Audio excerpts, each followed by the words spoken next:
Alright guys, welcome back to my YouTube series, how-to series, and welcome back to my Train with Spowey subscribers. Today we're going to go over the lying T-bar row. Two variations to this grip. We've got a wide grip and we've got a close grip. We're going to go over both of them and the different angles to hit more mid to upper back or mid to lower lats, lower back, yeah? So we're going to go over the incorrect sort of way I see this, very common with most rowing exercises, but then we're going to go over the correct way to perform this to get most back activation while trying to minimize arms. So that is the primary muscle groups working here. It's our traps, our lats, our rhomboids, our teres minor, major, because it depends on which angle we're doing, but we'll talk about it as we go through it.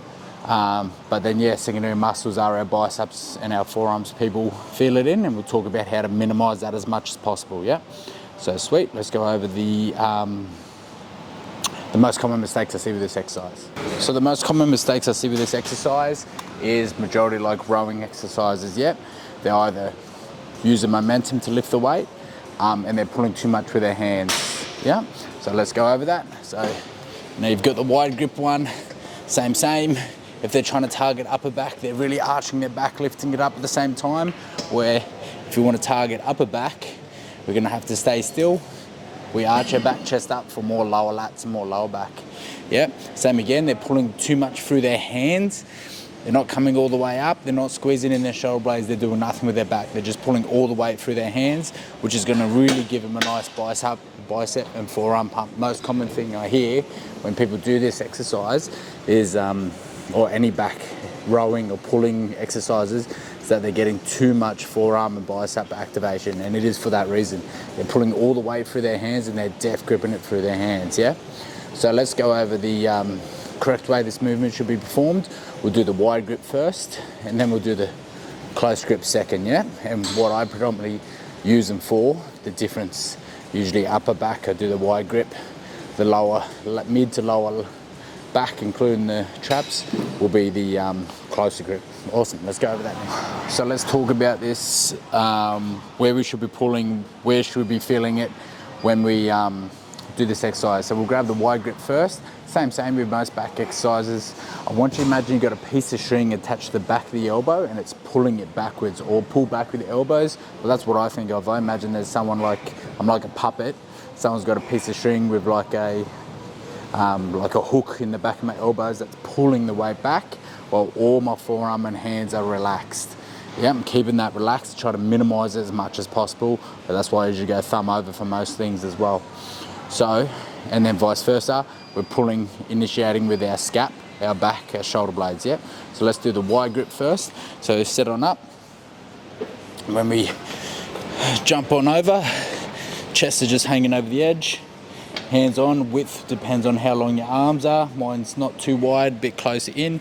Now when we row back, we don't want to arch our back, chest up. It's going to hit more lower back. So I want to keep it in the upper back. Traps, rhomboids, teres minor, major, stuff like that. So our upper back. So when we row back, initiate the contraction from the bottom. So squeezing those shoulder blades straight away, pull back with the elbows, keep them squeezed and keep them squeezed back, and only pull back as far as the elbows can pull it back. I know you can probably pull it back a bit further with your hands, but that's when the forearms are going to take over. So only pull back as far as the elbows can pull it back. Then come down nice and deep, create as much of a stretch as possible. Elbows back, shoulder blades initiate the contraction, squeeze, pause, flex, squeeze.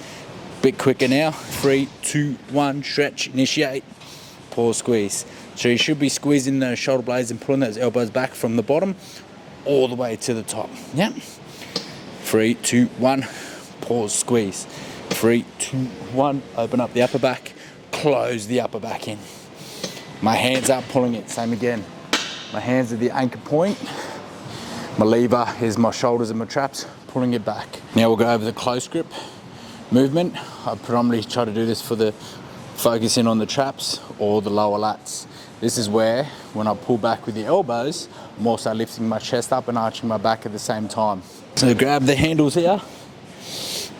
Same, chest over the top, elbows back, chest up at the same time, squeezing the shoulder blades from the bottom all the way to the top.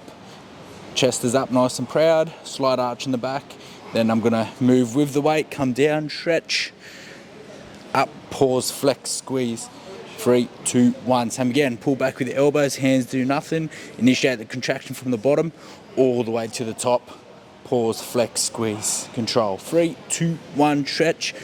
Now when you lift your chest up, do not use momentum. Do not swing, then pull. That's momentum. Move with the weight. Be one with the weight. Lifting your chest up, arching your back at the same time. Awesome. Wide grip, and that's close grip. T-bar row, like I said, you'll see in my program, especially train with Spowey, if I'm doing the wide grip, really want to target that upper back. If you're doing the close grip, really targeting those traps or those lower lats. And I'll say, pull a little bit further down for the lower lats, and also initiate that contraction in the lats a bit more and lift your chest up, arch your back at the same time. Sweet. Thanks for tuning in for another how-to series, guys. And I'll catch you next time. All the links below. Chuck a subscribe and a like, and I'll catch you next time.